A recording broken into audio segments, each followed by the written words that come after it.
Para el siguiente ejemplo de la elipse, me da la estructura del techo de una estación de tren con los datos que se ven en el gráfico. Me da la semidistancia principal y me da la semidistancia secundaria. Con estos datos me pide calcular la ecuación de la elipse que modela la estructura del techo y calcular las coordenadas de los focos. En primer lugar, ¿de qué tipo de elipse estamos hablando? ¿Es una elipse horizontal o es una elipse vertical? Una elipse horizontal, profe. Es una elipse horizontal, ¿no es cierto? Es una elipse horizontal. Como yo ya sé hacia dónde me voy a dirigir, ¿no es cierto?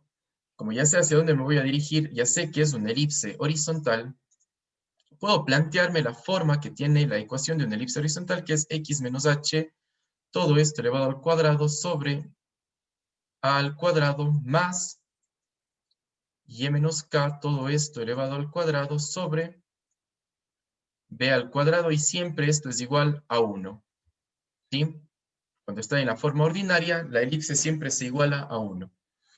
Como me tengo que regir a estos datos que me da el gráfico, el centro de la elipse me dice que está en el origen, entonces h es igual a 0 y k también es igual a 0 porque me dice que está el centro en el origen. ¿Qué otros datos tengo? La distancia desde el centro al vértice principal, ¿qué nombre recibe? Ese es el semieje principal que se llama A. En este caso, A vale 5. Y tengo que B, que es del semieje secundario, que es la distancia desde el centro hasta el vértice secundario, en este caso vale 3. Muy bien. Con estos datos, como yo conozco a 2 de los 3 semiejes de una elipse, puedo calcular cuánto vale el semieje focal. Sí, ¿no es cierto? Porque ya sabíamos que la relación pitagórica que hay entre los 3 semiejes es que el semieje mayor es igual, elevado al cuadrado, es igual a la suma del semieje secundario elevado al cuadrado más el semieje focal elevado al cuadrado. Despejo c de aquí y me queda que c es igual a al cuadrado menos b al cuadrado, todo esto raíz cuadrada. ¿Sí? Por lo tanto, aquí me queda que c es igual a la raíz cuadrada de a al cuadrado, que daría 25, menos b al cuadrado, que sería 9.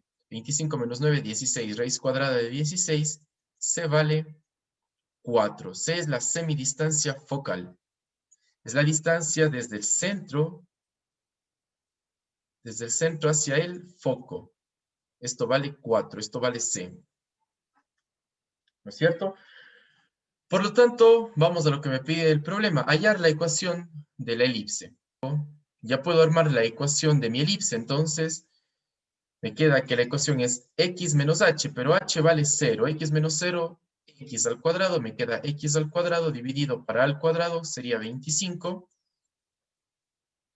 Todo esto más y más 0, y menos 0, y al cuadrado, todo esto dividido para 9, y esto es igual a 1.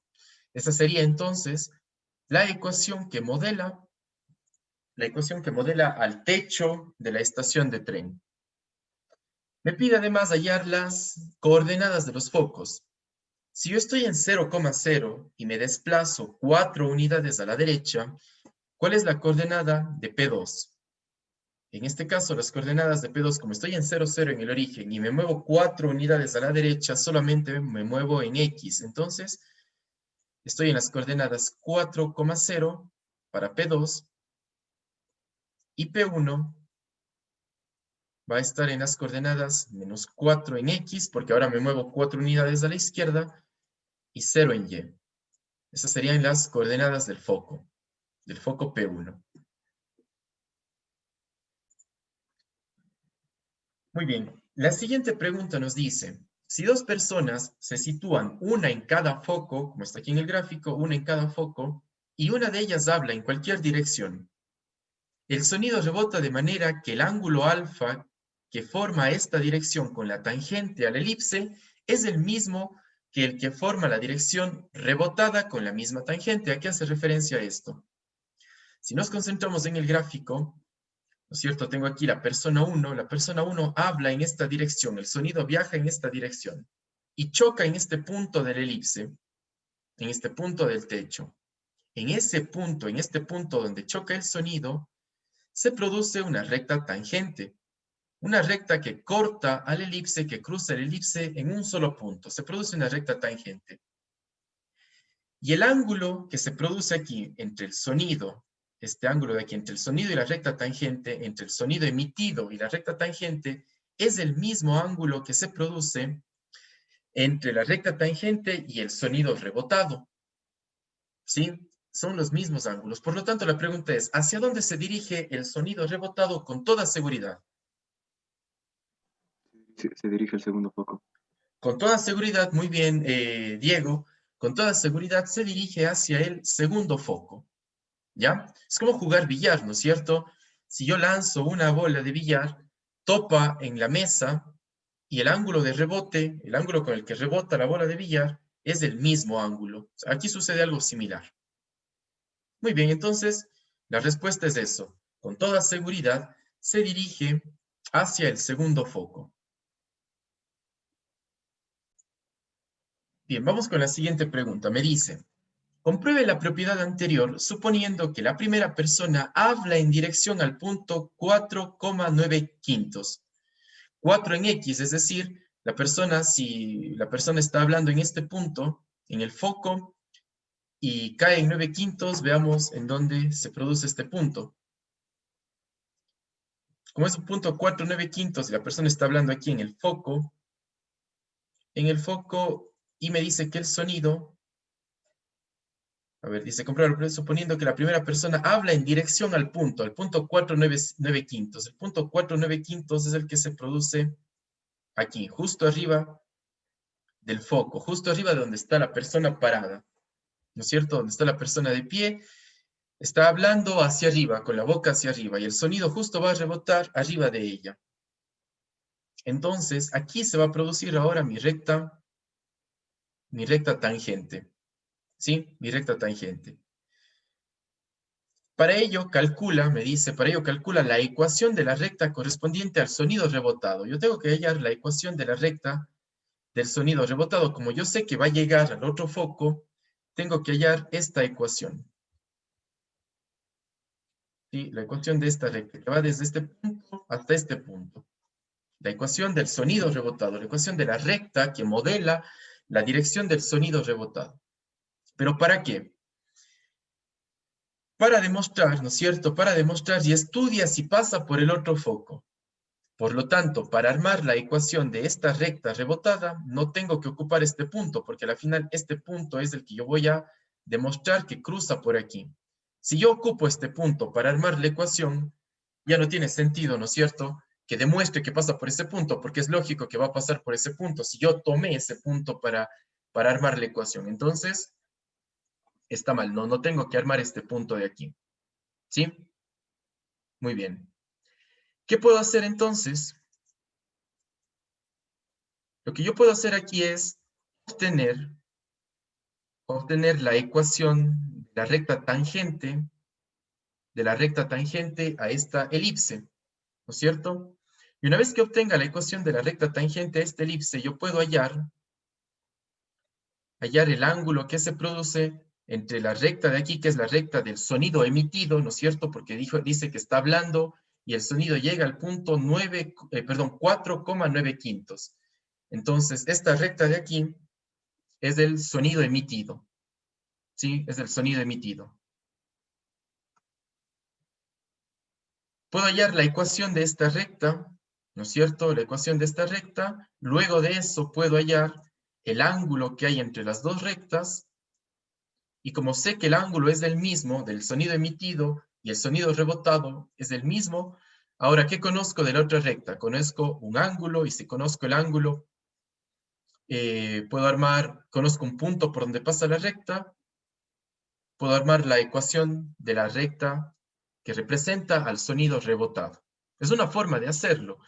No sé, viendo el gráfico, tengo un triángulo rectángulo acá, puedo sacar la pendiente de esta recta, ¿no es cierto?, para armar la ecuación de la recta del sonido rebotado, que al final la pendiente aquí es igual. La pendiente de una recta es igual a la variación en Y dividido para la variación en X, ¿no es cierto? Puedo sacar la ecuación de esta recta de aquí, ¿no es cierto? De la recta del sonido rebotado. ¿Cuánto es la variación en Y? La variación en Y viene a ser las coordenadas de este punto, ¿no es cierto? ¿Cuánto eran las coordenadas en Y de ese punto? 9/5. Eso sería mi variación en Y. Entonces, mi pendiente es igual a 9/5, ¿no es cierto? Que es la variación en Y, dividido para la variación en X.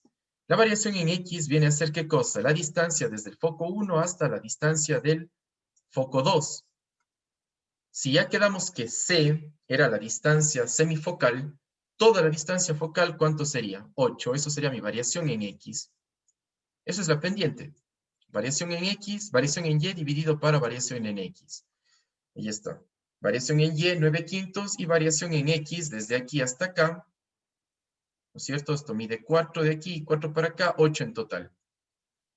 Muy bien, extremos con extremos y medios con medios. ¿Cuánto me queda aquí? Ah, no, perdón, aquí es... Extremos con extremos y medios con medios, 9 por 1, me queda 9. Y 5 por 8, 40. Esa me queda la pendiente de la recta. Y está bien, es una pendiente positiva, ¿no es cierto? Porque la recta es creciente. ¿Qué más? Conozco el punto por donde pasa esta recta, entonces ya puedo armar la ecuación de la recta del sonido rebotado. ¿Cómo me queda la ecuación? Es Y menos Y1. Esto es igual a la pendiente que multiplica a X menos X1. ¿No es cierto? Y me queda que Y menos Y1. Pero Y1 ya quedamos que Y1 es el punto conocido. Este de aquí, este punto que tiene las coordenadas 4,9/5.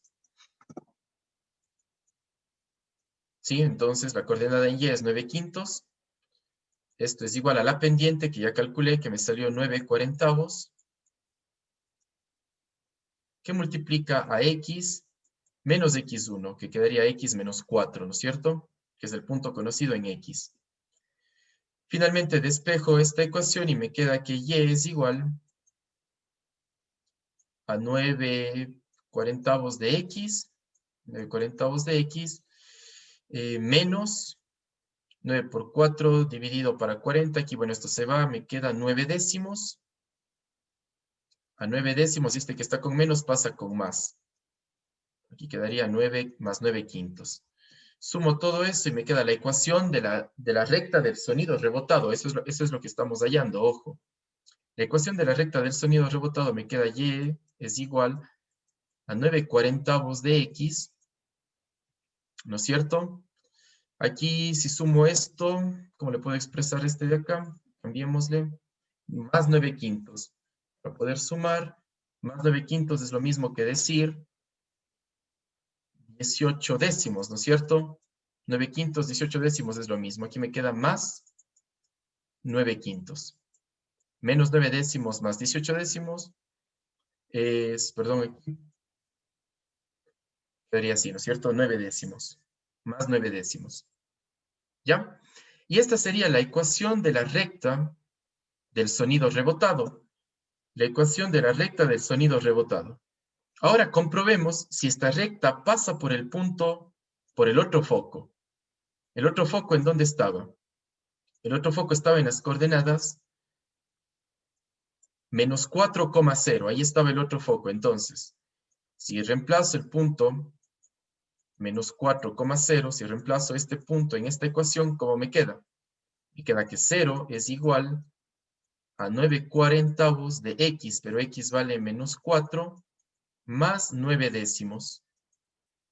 Y me queda que 0 es igual a menos por más, esto es menos, la cuarta me queda menos 9 décimos, más 9 décimos.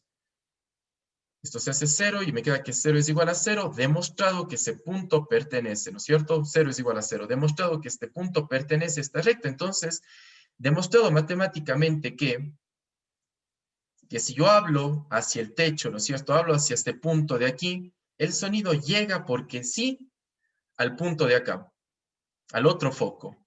¿Sí? Si yo me paro en el foco y del foco hablo en cualquier dirección, en este caso, cualquier dirección fue hablar hacia arriba, hacia arriba de mí, para que rebote aquí el sonido, la recta que se produce, o el sonido cuando rebota, va a llegar al punto menos 4,0, demostrado. ¿Sí? Esa sería una forma de resolver este problema. ¿Cuál es la otra forma? Hallando la recta tangente, hallo la recta tangente, después puedo hallar el ángulo entre estas dos rectas, el ángulo entre esta recta y esta recta de acá, porque conozco las dos rectas. Ese mismo ángulo lo utilizo para hallar el ángulo entre la misma recta de acá y la otra recta, la recta rebotada, y armo la ecuación. ¿Sí? De otra forma, quizás un camino más largo, pero a la final voy a llegar al mismo resultado. ¿Sí? Nada más.